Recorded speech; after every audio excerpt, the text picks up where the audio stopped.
বিতর্কিত সাংবাদিক শ্যামল দত্ত, মোজাম্মেল বাবু গ্রেপ্তার, আসাদুজ্জামান নূর ও মাহবুব আলী কারাগারে। সিঙ্গাপুরে এস আলম ও তার পরিবারের আয়েশি জীবন, 12,000 বর্গফুটের রাজপ্রাসাদ।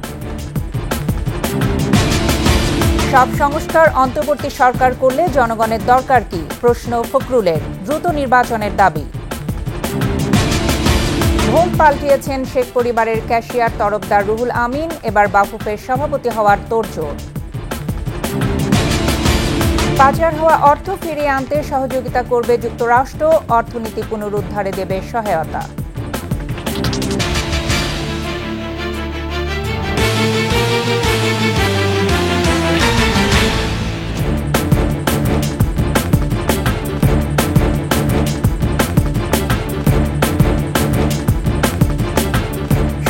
ফার্স্ট সিকিউরিটি ইসলামী ব্যাংক পিএলসি সংবাদ শিরোনাম। সন্ধ্যার 21 সংবাদে প্রত্যেককে আমন্ত্রণ জানাচ্ছি, আমি ফারজানা আখি। দর্শক, 21 টেলিভিশনের সংবাদ একই সাথে সরাসরি দেখতে পাবেন আমাদের ফেসবুক পেজ www.facebook.com/2124 অনলাইনে। এছাড়া সাবস্ক্রাইব করতে পারেন www.youtube.com/21ATV চ্যানেলে। এছাড়া সংবাদে আরও থাকছে: ঈদে মিলাদুন্নবীর শোভাযাত্রায় সংঘর্ষ, কিশোরগঞ্জে একজন নিহত।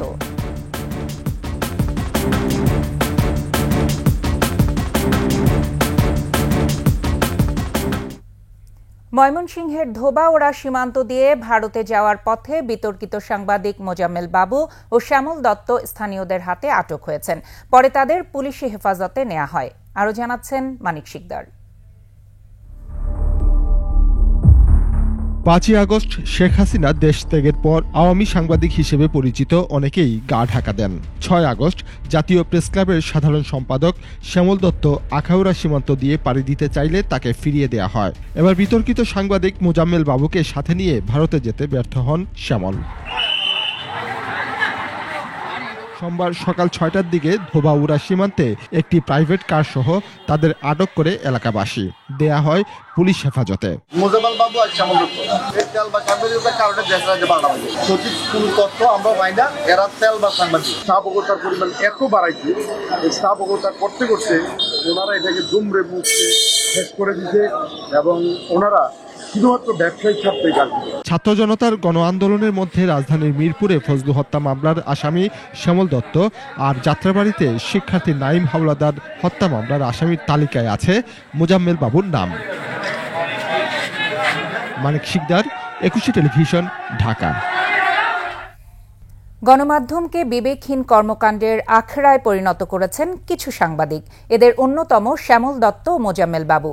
সাংবাদিকতা পেশাকে শুধু বিতর্কিতই করেননি, আওয়ামী লীগ সরকারের তোষামোদী আর বিভিন্ন অনৈতিক সুবিধা নিয়ে করেছেন নিজেদের স্বার্থসিদ্ধি। এই দুই সাংবাদিক আটকের পর তদন্তের মাধ্যমে যথাযথ বিচার চেয়েছেন সাধারণ মানুষ। মানিক শিকদারের রিপোর্ট। ক্ষমতাচ্যুত প্রধানমন্ত্রী শেখ হাসিনার পদত্যাগের একদিন আগেও এভাবেই কথা বলেন নিজেদের মিডিয়ায়। তারা বেছে বেছে এগুলিকে আক্রমণ করার মাধ্যমে বাংলাদেশকে একটা ব্যর্থ রাষ্ট্রে পরিণত করতে চেয়েছে। শেখ হাসিনা প্রধানমন্ত্রী থাকাকালে প্রতিটি প্রেস কনফারেন্সে মোজাম্মেল বাবু, শ্যামল দত্ত সহ বিতর্কিত সাংবাদিকদের তোষামোদী সাংবাদিকতাকেই প্রশ্নের মুখে ফেলে। যে ডক্টর ইউনূসের বিষয়টি আমরা সাংবাদিক সমাজে যথেষ্ট এক্সপোজ করে তুলতে পারছি না। সুপ্রিয় দর্শক, 2007 সালে 21 টেলিভিশনের একজন উপস্থাপক ও কর্মকর্তা হলেও আওয়ামী লীগ সরকার ক্ষমতায় আসার পর চাটুকারিতার দৌড়ে এগিয়ে যান মোজাম্মেল বাবু। 21 ছেড়ে যমুনা, পরে 71 টেলিভিশনের ব্যবস্থাপনা পরিচালক হয়ে গড়ে তোলেন সাংবাদিকতার নতুন সিন্ডিকেট। এডিটর্স গিল্ডস নামে একটি সংগঠন করে নিজেদের পছন্দের আলোচক নিয়ে শেখ হাসিনার প্রশংসায় ব্যস্ত থাকতেন বাবু। বাংলাদেশের সবচেয়ে সুখের দিকটা হচ্ছে আমরা সবাই সব জানি, মানে রোগ যে খুব বেশি অজানা তা না। শেখ হাসিনাকে খুশি করে সাংবাদিকতার বাইরেও বিভিন্ন ধরনের ব্যবসা বাগিয়ে নিয়েছেন। ভারতীয় ব্যবসায়ী আদানি গ্রুপের সাথেও ছিল বাবুর সখ্য। কুইক রেন্টাল বিদ্যুৎ কেন্দ্রের মালিকানাও বাগিয়ে নিয়েছেন। তেজগাঁওয়ের শিল্প প্লটে 1 বিঘা জমি আছে, প্লট বাগিয়ে নিয়েছেন উত্তরাতেও। ক্ষমতার দাপটে সংরক্ষিত আসনের কোটায় নিজের স্ত্রীকে বানিয়েছেন সংসদ সদস্য। দৈনিক ভোরের কাগজের সম্পাদক শ্যামল দত্ত আর মোজাম্মেল বাবুর সিন্ডিকেট জাতীয় প্রেস ক্লাবের নেতৃত্বেও ছিল। সাংবাদিকতার পেশা পোশাকে পরিণত করে জনগণের বিপক্ষে ছিল তাদের অবস্থান। মূলত চাই হচ্ছে আমাদের প্রোটেকশন। দেশ উচ্ছন্নে গেলেও হর হামেশা মদ ও পার্টি নিয়ে উৎসবে মেতে উঠতেন এই সাংবাদিক নামধারীরা। এই দুই সাংবাদিক আটক হওয়ার পর সাধারণ মানুষ এভাবেই প্রতিক্রিয়া জানান। স্বৈরাচারের যে শাসন কাঠামো, এর মধ্যে সবচেয়ে বেশি হেল্প করেছে মিডিয়া। মোজাম্মেল বাবু এরা সাংবাদিকতাকে কলঙ্কিত করেছে এবং সাংবাদিকতার যে স্পিরিটটা তারা নষ্ট করেছে। গভর্নমেন্টের সাথে তাদের যদি সখ্যতা পাওয়া যায়, অবশ্যই তাদের বিচারের আওতায় আনা উচিত। রাষ্ট্রের চতুর্থ স্তম্ভ যেন আর কলুষিত না হয়, সাংবাদিকতাও যেন হয় জনমুখী, এ দাবিও সাধারণ জনতার। আপনি যা যা মিস করেছেন নেত্রী একটু ধরিয়ে দেই। মানিক শিকদার, 21 টেলিভিশন, ঢাকা। হত্যা মামলায় সাবেক মন্ত্রী আসাদুজ্জামান নূর ও সাবেক প্রতিমন্ত্রী এম মাহবুব আলীকে কারাগারে পাঠানোর নির্দেশ দিয়েছেন আদালত। ঢাকা মহানগর হাকিম মোহাম্মদ মোশাররফ হোসেন সোমবার এই আদেশ দেন। বিস্তারিত জানাচ্ছেন সুমাইয়া খান। কোটা সংস্কার আন্দোলনে রাজধানীর মিরপুরে হোটেল কর্মচারী সিয়াম সর্দার হত্যা মামলায় গ্রেপ্তার সাবেক মন্ত্রী আসাদুজ্জামান নূর ও সাবেক প্রতিমন্ত্রী এম মাহবুব আলীকে সোমবার আদালতে হাজির করা হয়। তদন্ত কর্মকর্তা মামলার শেষ না হওয়া পর্যন্ত তাদের কারাগারে রাখার আবেদন করেন, আর আসামিপক্ষ জামিনের আবেদন করে। শুনানি শেষে আদালত আসাদুজ্জামান নূর ও এম মাহবুব আলীকে কারাগারে পাঠানোর আদেশ দেন। এই হত্যা সঙ্গে এবং অপরাধমূলক ষড়যন্ত্রের সঙ্গে এই আসাদুজ্জামান নূরের সহযোগিতা এবং সংশ্লিষ্টতা পাওয়ার কারণে তাকে প্রাথমিক জিজ্ঞাসাবাদ করে বিজ্ঞ আদালতে উপস্থাপন করা হয়। তদন্তকারী কর্মকর্তা প্রাথমিক তদন্তে এই মাহবুব আলীর ওই হত্যার সঙ্গে সংশ্লিষ্টতা এবং তার যোগসাজশ পায়, যার জন্য তাকে তার বিরুদ্ধেও আজকে এই আদালতে উপস্থাপন করে তাকে জেল খেতে পাঠানোর জন্য নিবেদন করে। এই মামলাগুলির সাথে তাদের কোনো সম্পৃক্ততা নেই, কোনো জড়িত নেই এবং সুনির্দিষ্ট কোনো অভিযোগ নেই। আমরা বিজ্ঞ আদালত সন্তুষ্ট হয়ে জামিন নামঞ্জুর করে সিডব্লিউ মূল্যে জেল হাজতে প্রেরণ করেছে। শনিবার রাতে আসাদুজ্জামান নূর ও মাহবুব আলীকে গ্রেপ্তার করা হয়। সুমাইয়া খান, 21 টেলিভিশন, ঢাকা। পাচার করা অর্থে সিঙ্গাপুরে বেশ আয়েশেই দিন কাটছে ব্যাংক লুটেরা এস আলম ও তার পরিবারের সদস্যদের। দেশটিতে 3টি বিলাসবহুল হোটেলের মালিক তারা। জায়গা কিনে 12,000 বর্গফুটের এলাকায় গড়ে তুলেছেন প্রাসাদের মতো বাড়ি। সিঙ্গাপুরে এস আলমের বিনিয়োগ কমপক্ষে 700 মিলিয়ন সিঙ্গাপুরি ডলার, বাংলাদেশি মুদ্রায় 6,500 কোটি টাকা। ওমর ফাহিমের রিপোর্টে রয়েছে বিস্তারিত। বিলিয়ন ডলার পাচার করে সিঙ্গাপুরে ব্যবসায়িক সাম্রাজ্য গড়ে তুলেছেন ব্যাংক খেকো সাইফুল আলম মাসুদ ওরফে এস আলম।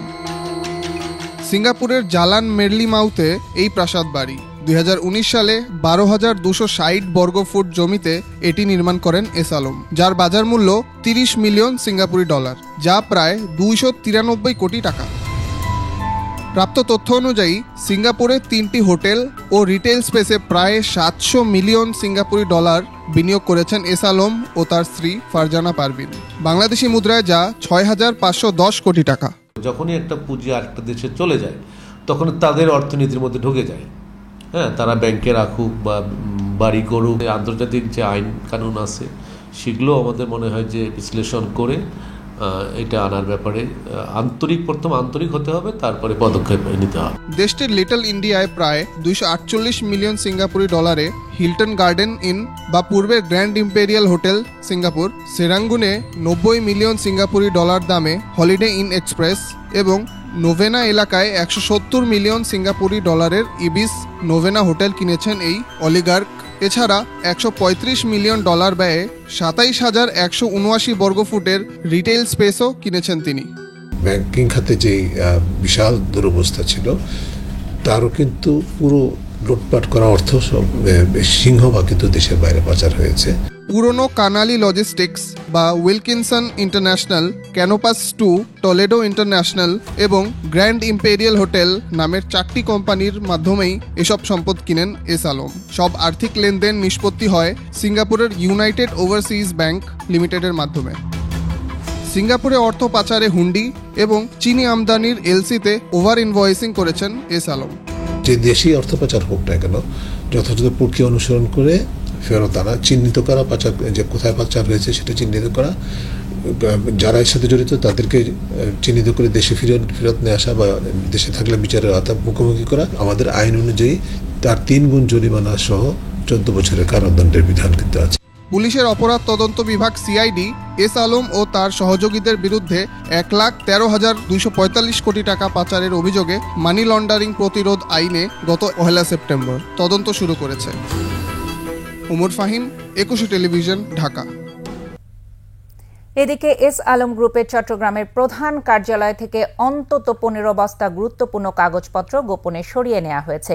এসব কাগজপত্র প্রথমে চট্টগ্রামের চান্দগাঁওয়ে আওয়ামী লীগ নেতার বাড়িতে নেওয়া হয়। বিষয়টি জানাজানি হলে অন্যত্র সরিয়ে নেওয়া হয়। 26 থেকে 31 আগস্টের মধ্যে এসব ঘটনা ঘটে। চট্টগ্রাম প্রতিনিধি হাসান ফেরদৌসের তথ্য ছবিতে desk report. 26 August S Alam গ্রুপের ভূসম্পত্তি কর্মকর্তা সাইফুদ্দিন একটি কাভার্ড ভ্যান ভর্তি 15 বস্তা কাগজপত্র নিয়ে চট্টগ্রাম বহদ্দারহাট শমশের পাড়ার একটি বাড়িতে হাজির হন। এসব কাগজপত্র রাখার কাজটি সমন্বয় করেন এই কর্মকর্তা। এসব কাগজপত্র যে ভবনটিতে রাখা হয় সেটি সাইফুদ্দিনের ভগ্নিপতি স্ট্যাম্প ভেন্ডর ইসমাইলের বলে জানিয়েছে স্থানীয়রা। ইসমাইলের ভাই চান্দগাঁও ওয়ার্ড আওয়ামী লীগের অর্থ সম্পাদক আইয়ুব মুন্সি। আইয়ুব মুন্সির মাধ্যমে এস আলমের জমি কেনা বেচার কাজ করতেন সাইফুদ্দিন। তার সাথে স্থানীয় বিএনপি নেতাদের সখ্যতা থাকায় নিরাপদ স্থান হিসেবে ওই বাড়িতে এসব কাগজপত্র সরিয়ে নেন সাইফুদ্দিন। ঘটনাটি জানাজানি হওয়ার পর 31 আগস্ট বিকেলে এসব কাগজপত্র অজ্ঞাত স্থানে সরিয়ে নেওয়া হয়। বনুশ্রী ডলি, ডেস্ক রিপোর্ট, একুশে টেলিভিশন। সব সংস্কার অন্তর্বর্তী সরকার করলে সংসদ জনগণের দরকার কি, এই প্রশ্ন করেছেন বিএনপি মহাসচিব মির্জা ফখরুল ইসলাম আলমগীর। সংবিধান সংশোধন করতে হলে নির্বাচিত সংসদের মাধ্যমেই করতে হবে। নতুন দল গঠন নিয়ে বিস্ময় প্রকাশ করেন বিএনপি মহাসচিব। মাহিলা ইসলামের report. Dhaka reporters unity JSD আয়োজিত আলোচনা সভায় যোগ দেন বিএনপি মহাসচিব। বলেন, অন্তর্বর্তীকালীন সরকার দায়িত্ব নিয়েছে আপাতত রাষ্ট্র পরিচালনার জন্য। তারা অনির্দিষ্টকাল ক্ষমতায় থাকলে তা জনগণ মেনে নেবে না। সংগঠন, বেশ কিছু গোষ্ঠী তারা ইতিমধ্যে কাজ শুরু করেছেন যে এই অন্তর্বর্তীকালীন সরকারকে অনির্দিষ্টকালের জন্য রাখা হবে, একেবারেই পরিবর্তন করে দেবে, সমস্ত সংস্কার তারাই করে দেবে। তাহলে জনগণের তো দরকার নেই, পার্লামেন্টের দরকার নেই। ফখরুল বলেন, রাষ্ট্রে মৌলিক পরিবর্তন আনতে হলে তা জনগণের মতামত ছাড়া সম্ভব নয়। এজন্য একমাত্র জায়গা হচ্ছে পার্লামেন্ট। একটি নিরপেক্ষ সরকার অধীনে নির্বাচনটা হতে হবে। যারা নির্বাচিত হবেন তারা সিদ্ধান্ত নেবেন।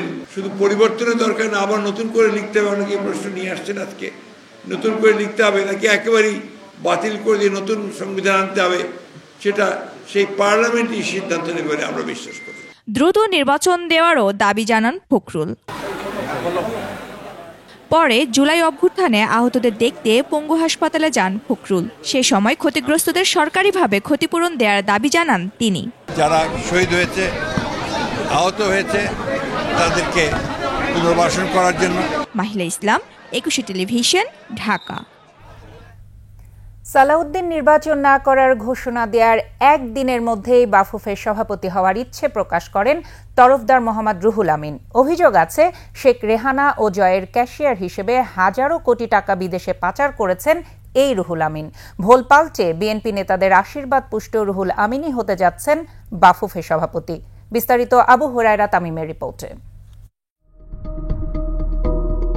তরফদার মোহাম্মদ রুহুল আমিন সাইফ পাওয়ারটেকের কর্ণধার ও শেখ কামাল আন্তর্জাতিক ফুটবল টুর্নামেন্টের আয়োজক, চট্টগ্রাম আবাহনী ক্লাবের চেয়ারম্যান। তার আগ্রহেই এই টুর্নামেন্টের 3টি আসর হয়েছে চট্টগ্রামে। আওয়ামী লীগ সরকারের ঘনিষ্ঠ ছিলেন রুহুল আমিন। সে আমলে দাপটে ব্যবসা করেছেন সাইফ পাওয়ারটেকের ব্যানারে। ক্ষমতার পালা বদলে ভোল্ট পাল্টেছেন। বিএনপিপন্থী বেশ কয়েকজন সাবেক খেলোয়াড়, সংগঠক ও কোচদের জড়ো করে ঐক্যমতের প্যানেলে সভাপতি হওয়ার আগ্রহ প্রকাশ করেছেন তিনি। টেবিলে নিয়ে এসেছি আমরা, ফুটবলের মাঠের খেলাকে আমরা টেবিলে নিয়ে এসেছি। 90-এর দশকে পিডিবিতে চাকরি করতেন। কিছুদিন পর চাকরি ছেড়ে সাপ্লাইয়ের কাজ শুরু করেন তিনি। স্বৈরাচারী শেখ হাসিনার ঘনিষ্ঠ হওয়ার কারণে বদলে যায় ভাগ্য। নিয়ন্ত্রণ করতেন সব ঠিকাদারি, নিয়েছিলেন বন্দরের নিয়ন্ত্রণ। দেশের গণ্ডি পেরিয়ে ব্যবসা করেছেন দুবাই ও সিঙ্গাপুরে, পাচার করেছেন হাজার হাজার কোটি টাকা। স্বজনদের নামে আমেরিকায় করেছেন ব্যবসা, গাড়ি, বাড়ি। আইনে একটির বেশি বন্দরের ঠিকাদারি না নেয়ার নিয়ম থাকলে নিজের সুবিধার্থে সেই আইন পরিবর্তন করে একে একে চট্টগ্রামের কন্টেইনার টার্মিনাল, কমলাপুরের আইসিটি, কেরানীগঞ্জের Pangaon container terminal, overflow container yard ও সাউথ কন্টেইনার ইয়ার্ডের ঠিকাদারি নেন রুহুল আমিন তরফদার। এর আগে বাফুফে নির্বাচনে কাজী সালাউদ্দিনের প্রধান সমন্বয়ক ছিলেন রুহুল আমিন। জেলা ও বিভাগীয় ফুটবল অ্যাসোসিয়েশনের মহাসচিব ছিলেন। তবে ফুটবলের কোনো উন্নতি হয়নি তার সময়। ছিলেন সাঁতার ও দাবা ফেডারেশনের সহসভাপতি, সেখানেও উন্নতির ছোঁয়া লাগেনি। শেখ রেহানা ও সজীব ওয়াজিদ জয়ের বন্দর কেশিয়ার তরফদার রুহুল আমিনের ব্যবসার সামনে দাঁড়ানোর সাহস পেতেন না কেউই। শেখ হাসিনার দোসর রুহুল আমিন কি এবার বিএনপি নেতাদের আশীর্বাদে বাফুফের সভাপতি হয়ে যাবেন? আবু হুরায়রা তামিম, 21 টেলিভিশন। যুক্তরাষ্ট্রের অনুদানের পরিমাণ অল্প হলেও এটি প্রমাণ করে বাংলাদেশে দেশটির কাছে কতটা গুরুত্বপূর্ণ। পাচার হওয়া অর্থ ফিরিয়ে এনে দেশের ভঙ্গুর অর্থনীতিকে মজবুত করে গড়ে তুলতে প্রয়োজনীয় সহায়তা দিতে চায় দেশটি। অর্থনৈতিক সম্পর্ক আরও জোরদার হলে দুই দেশই উপকৃত হবে বলে মনে করছেন বিশ্লেষকরা। বিস্তারিত থাকছে নাহিদ সিরাজি নিম্মির প্রতিবেদনে। বাংলাদেশের ভঙ্গুর অর্থনীতি মজবুত করে গড়ে তুলতে পাশে থাকতে চায় যুক্তরাষ্ট্র। অর্থনীতির উন্নয়নে গুরুত্বপূর্ণ ভূমিকা রাখতে পারে ইউএসএআইডির অনুদান। তবে অনুদানের এই অর্থ বিভিন্ন খাতে সঠিকভাবে বিনিয়োগের উপর গুরুত্ব দিচ্ছেন অর্থনীতিবিদরা। যুক্তরাষ্ট্রে পাচার হওয়া অর্থ ফেরাতেও দেশটির ভূমিকা হতে পারে অপরিসীম। যে ক্যাপিটাল শর্টেজটা আছে সেটা তো মিট করতে হবে, তো সেই ক্ষেত্রে তো আর্থিক সহায়তাটা গুরুত্বপূর্ণ। পাচার করা অর্থগুলো ফেরত আনার ক্ষেত্রে যা করণীয়, সেখানে তাদের যে প্রতিষ্ঠানগুলি আছে, বিশেষ করে ইউএসএআইডি, এদের সহায়তাটা আমাদের জন্য বেশি গুরুত্বপূর্ণ। শুধু যুক্তরাষ্ট্রে না, অন্যান্য দেশের ক্ষেত্রেও, যেহেতু তাদের অনেক যোগাযোগ আছে এবং তাদের ইন্টেলিজেন্স ক্যাপাসিটিটা খুব উন্নত, সেই ক্ষেত্রে এখানে তাদের কনক্রিট কিছু সহায়তা আমরা পেতে পারি। দুই দেশের সম্পর্ক নিয়ে কূটনীতিকরা বলছেন, প্রতিনিধি দলটির এ সফর প্রমাণ করে বাংলাদেশের সাথে বন্ধুসুলভ সম্পর্ক স্থাপনে তাদের চিন্তা বরাবরই ইতিবাচক। তাদের এই আশাটার সিগনিফিক্যান্স অনেক বড়। ফিনান্সিয়াল যে হেল্প আমরা এখন পেয়েছি তার চাইতে আসলে একটা সিম্বলিক ভ্যালু অনেক বড়। আমরা এমন একটা সময় তারা এলেন যখন নতুন সরকার হলো এবং আমাদের সবচেয়ে কাছে ভারতের সাথে, ভারত এই সরকারকে খুব বেশি অ্যাকসেপ্ট করছে এরকম পারসেপশন নেই। সেখানে আমেরিকার দুজন আসলেন এবং এর মধ্যে একজন ট্রেজারি ডিপার্টমেন্টের। কারণ হচ্ছে বাংলাদেশ গত 2 বছরের বেশি সময় ধরে তার আর্থিক সংকটে আছে, বিশেষ করে তার বৈদেশিক মুদ্রার সংকটে। তারা আসলেন, তারা বাংলাদেশের সাথে এনগেজড হতে চাইছেন, আমাদের মানি লন্ডারিং নিয়ে কথা বলছেন, আমাদের বিনিয়োগ নিয়ে তারা আলোচনা করছেন। এটা আমি মনে করি অন্য যত ইনভেস্টর আছে, অন্য যারা ঋণদাতা আছে, তাদেরকে কনফিডেন্স দেবে। প্রতিনিধি দলের সফরে যুক্তরাষ্ট্র $200 মিলিয়ন নতুন আর্থিক সহায়তার ঘোষণা দেয়। এছাড়া পাচার করা অর্থ ফেরানো সহ রোহিঙ্গা সংকট সমাধানে সহায়তা দেওয়ার অঙ্গীকার করে তারা। যুক্তরাষ্ট্রের সহায়তার কারণে ঘুরে দাঁড়াতে পারে বাংলাদেশের অর্থনীতি। সেই সাথে দুই দেশের সম্পর্ক আরও শক্তিশালী করা সহ কৌশলগত অংশীদারিত্ব বাড়িয়ে তুলবে বলে মনে করছেন বিশেষজ্ঞরা। নাহিদ সিরাজি নিম্মি, 21 টেলিভিশন, ঢাকা। সময় হলো বিরতির। যখন ফিরছি তখন অন্যান্য খবরের সঙ্গে আরও যা থাকবে। পদোন্নতি বঞ্চিতদের তালিকা হচ্ছে, দেয়া হবে ক্ষতিপূরণ। বৃষ্টি কমায় কক্সবাজারের পরিস্থিতির উন্নতি, ভেসে উঠছে ক্ষতচিহ্ন।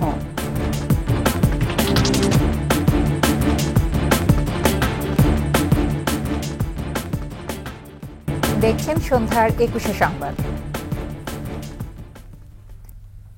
2009 থেকে 24 সালের 4 আগস্ট পর্যন্ত প্রশাসনে বঞ্চিত কর্মকর্তাদের তালিকা তৈরি করে তাদের ক্ষতিপূরণের ব্যবস্থা করা হবে বলে জানিয়েছেন জনপ্রশাসন মন্ত্রণালয়ের সিনিয়র সচিব ড মোহাম্মদ মুখলেসুর রহমান। তিনি জানিয়েছেন এখন পর্যন্ত 2,500 আবেদন জমা হয়েছে। সাবেক অর্থ সচিব জাকির আহমেদ খানকে প্রধান করে গঠিত কমিটি রিপোর্ট দিলে পদায়নের বিষয়ে বিবেচনা করা হবে। মফিউর রহমানের রিপোর্ট। আওয়ামী লীগ সরকারের প্রায় 16 বছর শাসনামলে প্রশাসনের নানা স্তরের কর্মকর্তাদের চাকরিচ্যুতি, বাধ্যতামূলক অবসর ও পদবঞ্চিত করা হয়। শেখ হাসিনা সরকার পদত্যাগের পর 6 আগস্ট সচিবালয়ে আসেন সেসব কর্মকর্তারা। বিক্ষোভ করার পাশাপাশি তারা দেখা করেন ঊর্ধ্বতনদের সাথে। এরই মধ্যে বঞ্চিতদের পদায়ন সহ ক্ষতিপূরণ দিতে উদ্যোগ নিয়েছে সরকার। 2009 সাল থেকে 4 আগস্ট 2024 এই পিরিয়ডের মধ্যে যারা বঞ্চিত হয়েছেন নানানভাবে ইত্যাদি, তাদের বিষয়গুলি কেস টু কেস বিবেচনা করে সরকারকে সুপারিশ করবে কাকে কোন জায়গায় নেওয়া যায়। এবং এটাকে বলে আমাদের যারা চাকরি চলে গেছেন, চাকরি করে বিদায় নিয়েছেন, শুধুমাত্র তাদের জন্য। তিনি বলেন, বঞ্চিত কর্মকর্তা কর্মচারীদের বয়স থাকার উপর নির্ভর করে ক্ষতিপূরণ সহ পদায়ন করা হবে। তাদের স্বাধীনতা দেওয়া হয়েছে যে একবারে 3 মাসেও তারা রিপোর্ট দিতে পারেন, অথবা কেস টু কেস তারা পিসমিনও দিতে পারেন। সিনিয়রিটিতে যে পদবি পাবেন, প্লাস এটার সাথে এটা তো বলতে হয় না অফিসিয়ালি কে কতটুকু ফাইন্যান্সিয়াল বেনিফিট হবে। সরকার যদি মনে করে কাউকে ফিট থাকে, সব দিক দিয়ে ঠিক আছে, এনএসআই রিপোর্ট ঠিক আছে, তাহলে তাদেরকে আমার মনে হয় সরকার কাজে লাগাবে। সরকার দায়িত্ব নেওয়ার 13 দিনের মাথায় যাদের প্রশাসনের বিভিন্ন পর্যায়ে পদায়ন করা হয়েছে তাদের ক্ষেত্রেও বয়সসহ নানা বিষয় বিবেচনা নেওয়া হয়েছে বলেও জানান সচিব। 13 দিনে যেমন 3টা পদে পদোন্নত হয়েছে। মফিউর রহমান, 21 টেলিভিশন, ঢাকা। আমি আজকে শুধু একটা জুলাই আগস্ট বিপ্লব নস্যাৎ করতে প্রতি বিপ্লবের আশঙ্কা থাকায় ছাত্র জনতাকে প্রস্তুত থাকতে বললেন নিরাপত্তা বিশ্লেষকরা। তারা বলেন, বিপ্লবের বিরুদ্ধে প্রতি বিপ্লব নতুন কিছু নয়। এদিকে ভারত বাংলাদেশের কিছু অংশ দখল করার যে গুঞ্জন রয়েছে সে বিষয়ে তারা বলেন, ভারতের যে কোনো আক্রমণ প্রতিহতের সক্ষমতা বাংলাদেশের রয়েছে। মফিউর রহমানের আরেকটি report. Big Brother is watching you, George অরওয়েলের ডিস্টোপিয়ান উপন্যাস 1984 এর একটি বিখ্যাত সংলাপ। এখানে দেখানো হয়েছে ওশিনিয়ার নেতা ও একটি সর্বগ্রাসী রাষ্ট্র, যেখানে ক্ষমতাসীন দল নিজের জনগণের উপর নিজের স্বার্থে ক্ষমতার অপপ্রয়োগ করে। আওয়ামী লীগ দীর্ঘ প্রায় 16 বছর সরকার ক্ষমতায় থাকাকালে ধারণ করে সেরকম চরিত্র। অবশ্যম্ভাবী হয়ে ওঠে বিপ্লব। এই স্বৈরাচার সরকারের যেই কার্যক্রমগুলো ছিল, মানুষকে অত্যাচার, নিপীড়ন, সেইটারই আলটিমেট আউটকাম হচ্ছে এই বিপ্লব। জুলাই আগস্ট বিপ্লব সফল হয় বহু রক্তের বিনিময়ে, কিন্তু পরাজিত গোষ্ঠী ও তাদের দোসররা প্রতি বিপ্লব করতে সবসময় সচেষ্ট। প্রতি বিপ্লব তো শুরু হয়েছে, তবে যেই স্কেলে শুরু হওয়ার কথা ওটা তারা করতে পারছে না। এর কারণটা হলো তারা কিন্তু ভাবেনি এইভাবে বিদায় নিতে হবে। আমাদের চারিদিকে অসংখ্য যেটা দেশবিরোধী লোক যারা অবস্থান করছে। 2 নম্বর হলো তাদের হাতে প্রচুর অর্থ রয়েছে, প্রচুর অর্থ, এটা সীমানাহীন। সম্প্রতি বাংলাদেশের কিছু অংশ দখল করে নেয়ার অপচেষ্টার কথাও শোনা যাচ্ছে, তবে সে সক্ষমতা তাদের নেই বলে মনে করেন নিরাপত্তা বিশ্লেষকরা। আমাদের দেশের সেনাবাহিনী ছোট হলেও আমাদের দেশের যে যুবক শ্রেণী, আমাদের দেশের যে ভৌগোলিক অবস্থা, আমাদের দেশের যে অন্যান্য পারিপার্শ্বিক ধর্ম ইত্যাদি বিষয় বিবেচনা করলে এতে ভয় পাওয়ার কোনো কিছু নাই। ভারতীয় বাহিনীর পক্ষে, সামরিক বাহিনীর পক্ষে বাংলাদেশে এসে দখল করা সম্ভব, এটা একটা জুজুর ভয়। যে কাজটা হবে সেটা হলো পরোক্ষভাবে তারা আমাদেরকে ডিস্টাবিলাইজ করবে, যেটা সবসময় হয়। তারা বলেন, বাংলাদেশের মানুষের এটি নিয়ে শঙ্কিত হওয়ার কিছু নেই। মফিউর রহমান, 21 টেলিভিশন, ঢাকা। রাজশাহী 4 আসনের সাবেক সংসদ সদস্য এনামুল হককে ঢাকার আদাবরের বাসা থেকে গ্রেপ্তার করেছে র্যাব।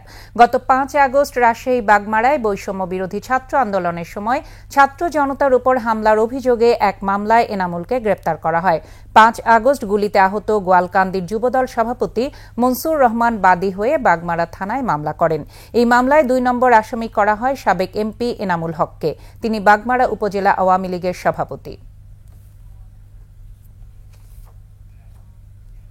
জামাত শিবিরকে না বুঝে যারা অবজ্ঞা করত তাদের মাঝে পরিবর্তন আসছে বলে মন্তব্য করেছেন জামায়াতে ইসলামীর কেন্দ্রীয় নায়েবে আমির ডক্টর সৈয়দ আব্দুল্লাহ মোহাম্মদ তাহের।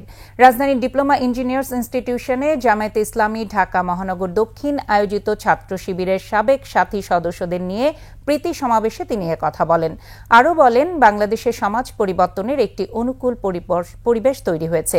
এ সময়কে কাজে লাগিয়ে ইসলাম সম্পর্কে মানুষের ভুল ধারণা ভেঙে দিতে কাজ করার জন্য নেতাকর্মীদের আহ্বান জানান তিনি।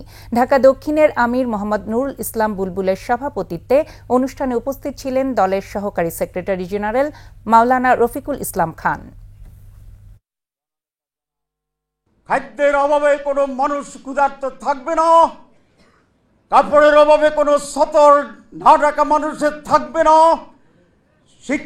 শিক্ষিত ন্যূনতম শিক্ষার বাইরে কোনো নাগরিক থাকবে না, কোনো রাহাজানি হবে না, লুটপাট হবে না, চুরি হবে না, ডাকাতি হবে না।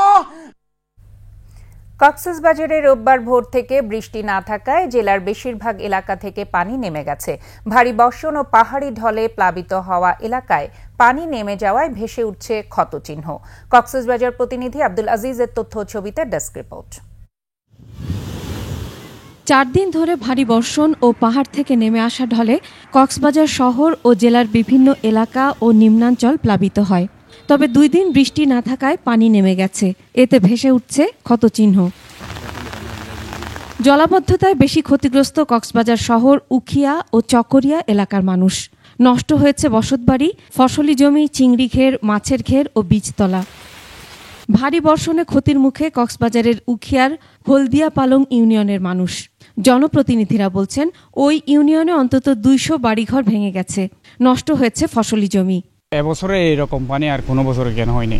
অনেক পানি হয়েছে, মানুষগুলো বেশি কষ্ট। ক্ষেতগুলো সবগুলো নষ্ট হয়ে গেছে। হরমি শাক আছে, নারিশ খেতি আছে, পুঁই শাক খেতি আছে, বিভিন্ন ধান খেতি নষ্ট হয়ে গেছে। সবচেয়ে বেশি ক্ষতি হয়েছে ফসলি জমির। আবার নতুন করে কৃষকদের ফসলের বীজ রোপণ করতে হবে এবং যে এই সকল গ্রামীণ অবকাঠামো রয়েছে, বিশেষ করে গ্রামীণ সড়কগুলা সম্পূর্ণরূপে বিধ্বস্ত হয়েছে।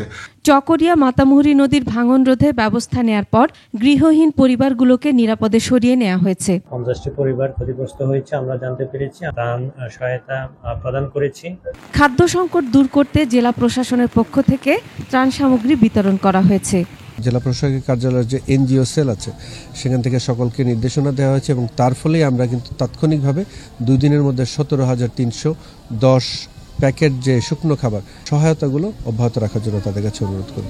পানিতে ভেসে ও পাহাড় ধসে কক্সবাজার সদর, টেকনাফ ও মহেশখালীতে 5 জন, রোহিঙ্গা 3 জন ও দুর্যোগপূর্ণ আবহাওয়ায় ট্রলার ডুবির ঘটনায় 6 জন সহ 14 জনের মৃত্যু হয়েছে। Masum আলিসা, desk report, 21 television. বন্যার পানি ও টানা বৃষ্টিতে জলাবদ্ধতায় চাঁদপুরের 8 উপজেলায় ক্ষতি হয়েছে 12,000 হেক্টর জমির ধান সহ অন্যান্য ফসল। হতাশায় 47,000 কৃষক। তবে কৃষি বিভাগ বলছে, ক্ষতিগ্রস্ত কৃষকদের তালিকা হয়েছে, প্রণোদনা দিয়ে সহায়তা করা হবে। চাঁদপুর প্রতিনিধি নেহামত হোসেনের তথ্যচিত্রে ডেস্ক রিপোর্ট। কুমিল্লা, ফেনী ও নোয়াখালীর বন্যার পানিতে তলিয়েছে চাঁদপুরের কচুয়া, শাহরাস্তি ও হাজীগঞ্জ উপজেলার অধিকাংশ ফসলি জমি। টানা বৃষ্টিতে জলাবদ্ধতা তৈরি হয়ে ফরিদগঞ্জ সদর ও হাইমচর উপজেলার পান, আখ, রূপা আউশ ও আমনের বীজতলা ক্ষতিগ্রস্ত হয়েছে। দিশেহারা জেলার 47,000 কৃষক। আমন ধান লাগাইছি আপনার 60% জায়গা, এখন সম্পূর্ণ জমি দানে আমার মায়ের। এখন সরকার যদি আমাদের কিছু সাহায্য সহযোগিতা করে আমাদের উপকৃত হবে, এই সময় আমাদের কোনো ফসল নাই। 8 উপজেলায় ক্ষতিগ্রস্ত ফসলি জমির পরিমাণ 12,147 হেক্টর আর আংশিক ক্ষতিগ্রস্ত 8,786 হেক্টর। কৃষি বিভাগের তথ্য মতে টাকার অঙ্কে ক্ষতি 86,66,22,000 টাকা। ধার দেনা করে করা ফসল আর বীজতলা নষ্ট হওয়ায় নীতি সহায়তা চাইছেন ক্ষতিগ্রস্তরা। কদু, বটবড়ি, দুন্দুল লাগাইছিলাম, অনেক বৃষ্টির পানিতে ধ্বংস হয়ে গেছে। আমার প্রায় 80-90 হাজার টাকার মতন গেছে গা, বুঝছেন। যদি সরকার আমার কিছু অনুদান দেয় তাহলে আমি আবার একটু সারিয়ে উঠতে পারি আর কি। বন্যায় ক্ষতিগ্রস্ত কৃষকদের ঘুরে দাঁড়াতে সহযোগিতা দিয়ে পাশে থাকার আশ্বাস কৃষি বিভাগের। আমরা মনে করছি যে সামনে যে ফসল সেটা হচ্ছে রোপা আমন। রোপা আমনের সরকারের পক্ষ থেকে বীজ সার এগুলোর সরবরাহ করা হচ্ছে যাতে অতি দ্রুত সম্ভব তারা বীজতলা করে ক্ষতি পুষিয়ে নিতে পারে। এর পরবর্তী যে ফসল রবি ফসলের ক্ষেত্রে বোরো এবং শাকসবজির ক্ষেত্রেও আমাদের প্রণোদনায় আওতায় আসবে কৃষকরা। এরই মধ্যে তালিকা ঊর্ধ্বতন কর্তৃপক্ষের কাছে পাঠানো হয়েছে বলেও জানিয়েছে কৃষি বিভাগ। খুরশিদ আলম মুকুল, ডেস্ক রিপোর্ট, 21 টেলিভিশন। প্রসঙ্গ ঈদে মিলাদুন্নবী। ঈদে মিলাদুন্নবী শোভাযাত্রায় কিশোরগঞ্জ ও ব্রাহ্মণবাড়িয়ায় সংঘর্ষ হয়েছে। সংঘর্ষে কিশোরগঞ্জে নিহত হয়েছে একজন। প্রতিনিধিদের তথ্যচিত্রে ডেস্ক রিপোর্ট। ব্রাহ্মণবাড়িয়ার কসবায় জশ্নে জুলুসে বাধা দেয়াকে কেন্দ্র করে দুপক্ষের সংঘর্ষে অন্তত 20 জন আহত হয়েছেন। সুন্নত ওয়াল জামাতের উদ্যোগে জশ্নে জুলুস বের করলে হেফাজতে ইসলামের পক্ষ থেকে বাধা দেয়া হয়। এ নিয়ে উভয় পক্ষের লোকজন সংঘর্ষে জড়িয়ে পড়েন। ঈদে মিলাদুন্নবীতে কিশোরগঞ্জের কুলিয়ারচরের ছয়মতি এলাকায় শোভাযাত্রা বের করেন মসজিদপন্থী ও মাজারপন্থী মুসল্লিরা। সে সময় দুই পক্ষ সংঘর্ষে জড়িয়ে পড়েন। হামলায় গুরুতর আহত হয়ে মারা যান একজন। ভাঙচুর চালায় দুই পক্ষই। পরে পুলিশ ও সেনাবাহিনী গিয়ে পরিস্থিতি নিয়ন্ত্রণে আনেন। এদিকে লাখো মানুষের উপস্থিতিতে বৃহত্তম জশ্নে জুলুস বের হয় চট্টগ্রামে। রাজশাহী ও বরিশাল নগরীর বিভিন্ন সড়ক প্রদক্ষিণ করে জশ্নে জুলুস। শোভাযাত্রা হয় সিরাজগঞ্জের এনায়েতপুরে। এছাড়া নারায়ণগঞ্জ, নরসিংদী, মৌলভীবাজার, বেনাপোল, দিনাজপুর, গোপালগঞ্জ, হবিগঞ্জ, হিলি, মোংলা ও খাগড়াছড়ি সহ বিভিন্ন স্থানে পালিত হচ্ছে ঈদে মিলাদুন্নবী। খুরশিদ আলম মুকুল, ডেস্ক রিপোর্ট, 21 টেলিভিশন। 12ই রবিউল আওয়াল জন্মগ্রহণ করেন ইসলাম ধর্মের সবশেষ নবী হযরত মুহাম্মদ সাল্লাল্লাহু আলাইহি ওয়াসাল্লাম। 63 বছর বয়সে একই দিনে পৃথিবী থেকে বিদায় নেন সর্বকালের সর্বশ্রেষ্ঠ এই মহামানব। মুসলমানদের কাছে দিনটি বিশেষ মর্যাদার। মানিক শিকদারের আরেকটি রিপোর্ট। একসময় মক্কাসহ গোটা আরব নিমজ্জিত ছিল মানবতাহীন ভয়ঙ্কর এক অন্ধকারে। আল্লাহকে ভুলে বহু ঈশ্বরবাদ, পৌত্তলিকতা, অবিচার, কুসংস্কার, জুলুম, বেভিচার, মিথ্যাচার, হানাহানিতে যখন ডুবে যাচ্ছিল মানুষ, তখন স্বর্গীয় আলো ছড়াতে পৃথিবীর বুকে আসেন বিশ্ব মানবতার দূত হযরত মুহাম্মদ সাল্লাল্লাহু আলাইহি সাল্লাম। পথভ্রষ্ট মানুষকে আলোর পথ দেখাতে মক্কা নগরীর সম্ভ্রান্ত কুরাইশ বংশে আরবি রবিউল আওয়াল মাসের 12 তারিখে জন্ম নেন মানবজাতির সর্বোত্তম আদর্শ প্রিয় নবীজি। দিনটি মুসলিম সমাজে ঈদে মিলাদুন্নবী হিসেবে পরিচিত। ঈদ, মিলাদ ও নবী এই 3 শব্দের মিশ্রণে নামকরণ হয়েছে দিবসটির। মিলাদুন্নবী বললে শুধু ওই জন্ম উৎসবটা বুঝায়। আর যদি আমরা সিরাতুন্নবী বলি, তাহলে সিরাতুন্নবী বললে সেখানে নবীজির জন্ম, মৃত্যু, পুরো 23 বছরের জীবনী ছাড়াও জন্ম থেকে মৃত্যু পর্যন্ত পুরো জীবনীটা এসে যায়। আমরা যারা মুসলমানরা আছি, আমাদের একমাত্র আদর্শ নবীজি। লাকাদ কানা লাকুম ফি রাসূলিল্লাহি উসওয়াতুন হাসানা। মানবীয় সব ধরনের গুণাবলীতে পরিপূর্ণ এই মহামানব 40 বছর বয়সে নবুয়ত প্রাপ্ত হন। আজকে যে বৈষম্য চলছে পৃথিবীর সর্বত্র, এই বৈষম্য দূরীকরণে সবচেয়ে বেশি ভূমিকা পালন করেছেন, সফল হয়েছেন রাসূলুল্লাহ সাল্লাল্লাহু আলাইহি ওয়াসাল্লাম। পৃথিবীর শ্রেষ্ঠ এই দার্শনিকের উপর অবতীর্ণ হয় সর্বশ্রেষ্ঠ আসমানি কিতাব পবিত্র আল কোরআন, আর তার পুরো জীবন ছিল কোরআনের ব্যাখ্যা স্বরূপ। আপনি এমন কোনো দিক নাই যে দিক রাসূলুল্লাহ সাল্লাল্লাহু আলাইহি ওয়াসাল্লাম জীবনে নাই। যুগে যুগে অন্যায়, অবিচার আর যুদ্ধ বিগ্রহে অশান্ত পৃথিবীতে শেষ নবীর দেখানো পথ তাই এখনো প্রাসঙ্গিক। মানিক শিকদার, 21 টেলিভিশন, ঢাকা। ছুটির দিনেও আশুলিয়া ও গাজীপুরের শিল্পাঞ্চলের বেশিরভাগ শিল্প কারখানায় চলছে কাজ, যোগ দিয়েছেন শ্রমিকরা।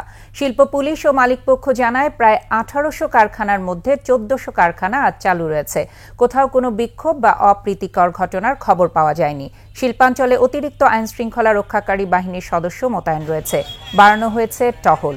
গাজীপুরে তৈরি পোশাক কারখানা সহ সকল শিল্প কারখানা চালু রয়েছে। সকাল থেকে শ্রমিকেরা নিজ নিজ কারখানায় যোগ দেন। তবে ঈদে মিলাদুন্নবী উপলক্ষে কিছু কারখানা বন্ধ রয়েছে। আর এরই সাথে শেষ করছি সন্ধ্যার 21 সংবাদ। তবে যাবার আগে ফার্স্ট সিকিউরিটি ইসলামী ব্যাংক পিএলসি সংবাদ শিরোনামগুলো জানাচ্ছি আরও একবার। বিতর্কিত সাংবাদিক শ্যামল দত্ত, মোজাম্মেল বাবু গ্রেপ্তার, আসাদুজ্জামান নূর ও মাহবুব আলী কারাগারে। সিঙ্গাপুরে এস আলম ও তার পরিবারের আয়েশি জীবন, 12,000 বর্গফুটের রাজপ্রাসাদ। সব সংস্কার অন্তর্বর্তী সরকার করলে জনগণের দরকার কি, প্রশ্ন ফখরুলের, দ্রুত নির্বাচনের দাবি। ভোল পাল্টিয়েছেন শেখ পরিবারের ক্যাশিয়ার তরফদার রুহুল আমিন, এবার বাফুফের সভাপতি হওয়ার পায়তারা। এবং পাচার হওয়া অর্থ ফিরিয়ে আনতে সহযোগিতা করবে যুক্তরাষ্ট্র, অর্থনীতি পুনরুদ্ধারে দেবে সহায়তা।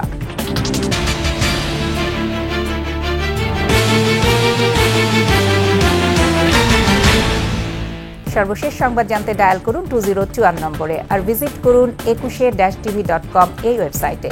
ফেসবুকে ভিজিট করতে পারেন www.facebook.com/2124 অনলাইনে। এছাড়া সাবস্ক্রাইব করতে পারেন www.youtube.com/21etv চ্যানেলে। এতক্ষণ সঙ্গে থাকার জন্য ধন্যবাদ। পরবর্তী সংবাদ রাত 8টা 55 মিনিটে দেখার আমন্ত্রণ রইল। 21-এর সাথেই থাকুন।